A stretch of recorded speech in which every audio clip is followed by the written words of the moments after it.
Fujiwara no Hidehira, the man who was once their protector, betrays them, and on June 15, 1189, at the Battle of Koromogawa, Yoshitsune and Benkei find themselves trapped and outnumbered 5-1, with 500 of Fujiwara's men surrounding their castle position.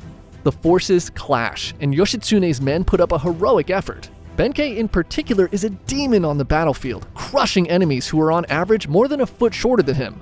But despite their best efforts, Yoshitsune's men quickly begin to fall. With just a handful of retainers remaining, Yoshitsune realizes the battle is already lost. He turns to Benkei and tells him he plans to commit seppuku within the castle.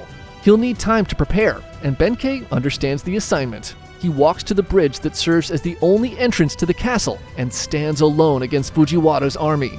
Fujiwara signals a charge, and wave after wave of his men charge Benkei.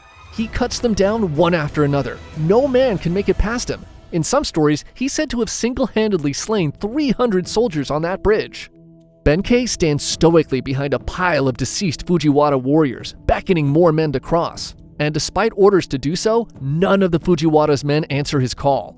They all know that stepping on the bridge was a death sentence. Fujiwara, realizing his men are now too afraid to attack Benkei head-on, calls in his archers. They'll take him out from a distance instead.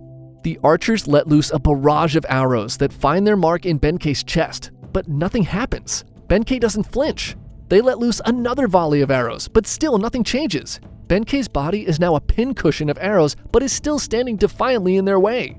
Time passes, and both sides stare at each other across the bridge. Nobody dares to make the first move. Finally, Fujiwara orders some of his men onto the bridge, and they reluctantly do as they're told.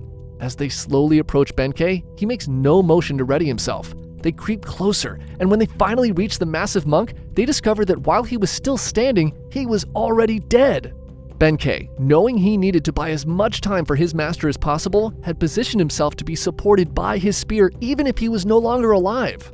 In his last stand, he showed no pain or emotion while being hit with countless arrows, all to give the illusion that he was ready to fight anyone who dared to cross. Because of his final actions, Yoshitsune had enough time to commit the seppuku ritual properly, maintaining his honor. What a wingman!